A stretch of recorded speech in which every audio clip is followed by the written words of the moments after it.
प्यारे बच्चों, my dear students, आज हम मर्सी और उसका सेंट्रल आइडिया समझेंगे। बात को अपनी शुरू करूं उससे पहले जान लेते हैं ये कक्षा 11 का ये पोइट्री सेक्शन है और मर्सी यानी कि दया। और दया एक ऐसा गुण है जिसके बारे में जितना कहा जाए उतना कम। जैसे कि कबीरदास जी ने कहा कि अगर ईश्वर की महिमा का वर्णन करना हो या गुरु की महिमा का वर्णन करना हो तो पूरे समुद्र की स्याही बनाई जाए और पूरे जंगलों की कलम बनाई जाए उसकी लकड़ी की, तब भी उसकी महिमा का गुणगान नहीं किया जा सकता। उसी तरह दया एक ऐसा वर्च्यू है, ऐसा गुण है जिसकी महिमा शब्दों में नहीं कही जा सकती। और जब कोई इंसान दया दिखाता है या जब कोई भी व्यक्ति दया दिखाता है तो वो समुद्रस समान हो जाता है ईश्वर के, क्योंकि ईश्वर ही दया निधि है, दया ही उसका मूल गुण है, प्रमुख गुण है। तो चलिए सेंट्रल आइडिया समझते हैं। Mercy by William Shakespeare. अब शेक्सपियर जो एक बहुत बड़े नाटककार हुए, नाटक लिखे, ये सबसे पहले एक्टर, नाटकों में एक्टिंग किया करते थे।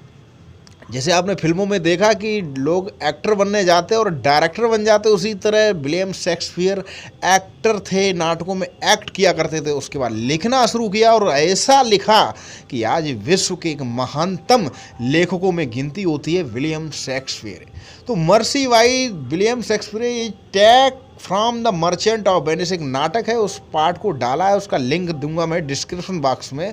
तो मर्चेंट ऑफ वेनिस एक कहानी है, कहानी काफ़ी बड़ी है, लेकिन इतना है कि उस कहानी में एक पोर्सिया है जो कि हीरोइन है और वो किसी के लिए दया की भीख या दया की मांग कर रही है। वो ही कहा गया है कि merchant of Venice tragic comedy यानी कि सुख और दुख से भरी हुई।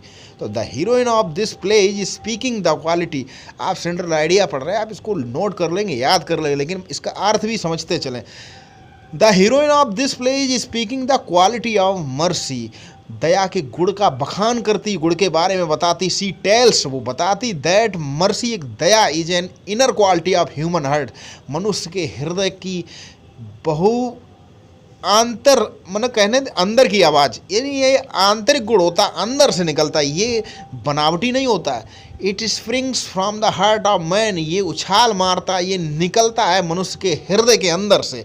एज द जेंटल रेन, बारिश बरसात करता है, यानी कि gentle rain fall from the sky, जैसे आकाश से रहम की बारिश होती है, इसी तरह बारिश होती है अपॉन द अर्थ, पृथ्वी पर। उसी तरह it in rich both the giver and the receiver, और ये धन्य कर देती, ये भिंगो देती है देने वाले को और लेने वाले। जैसे कि रहीमदास का वो दोहा आपको याद होगा कि बेरहीम नर धन हैं पर उपकारी हंग, अब बांटन वारे को लगे ज्यों मेहंदी को रंग। जो मेहंदी बांटता है, जो मेहंदी को पीसता, उसके हाथ रंग जाते हैं, यानी कि रंगता पीसता तो मेहंदी को, लेकिन उसके हाथ बिना रंगे स्वतः रंग जाते। इसी तरह दया करने वाला और दया प्राप्त करने वाला दोनों ही धन हो जाते, दोनों को ही उसका लाभ मिलता है। अब कैसे? It decorates the king better than his crown. राजा चाहे उसको सजा दे सकता है, लेकिन राजा सजा तो किसी को दे सकता है, लेकिन अगर राजा किसी को दया कर दे, किसी के ऊपर किसी को क्षमा कर दे, तो उसको लोग कहते क्या राजा। उसकी महिमा, उसके गुणों की महिमा युगों युगों तक गाई जाती। सजा देने वालों को कोई नहीं याद करता, लेकिन जिन्होंने क्षमा कर दिया, लेकिन क्षमा उसके मुकुट में खिच क्राउन मणि मोती जड़ जाते हैं, शोभा बढ़ जाती है। क्षमा शोभते उस भुजंग को जिसके पास गरल, क्षमा भी उसी को शोभा देता है जो क्षमा कर सकता है। ऐसा नहीं कि वो उस लायक ही नहीं कह दे कि मैंने क्षमा कर दिया। तो राजा की महिमा क्षमा करने में है, ना कि सजा देने में। सजा तो राजा दे ही सकता, लेकिन मर्सी यानी कि दया एक ऐसा गुण है कि दया करने वाला और दया प्राप्त करने वाला दोनों ही समान रूप से लाभान्वित होते हैं। तो इस पोएट्री के इस सेक्शन में यही कहा गया है कि दया बहुत बड़ा गुण है और इसको अपनाना चाहिए, और जिसने अपनाया उसकी महिमा का गुणगान हुआ। तो चलिए मिलते हैं अगले पाठ अगली कविता के साथ। और आप जो भी पाठ पढ़ना चाहते हैं, आप चैनल की प्लेलिस्ट पर जाकर सभी पाठ अपलोड किए गए हैं, आप वहां जाकर पढ़ सकते हैं। चैनल को सब्सक्राइब करें, चैनल से जुड़ें। मिलते हैं अगले पाठ के साथ, तब तक के लिए आप सभी को नमस्कार।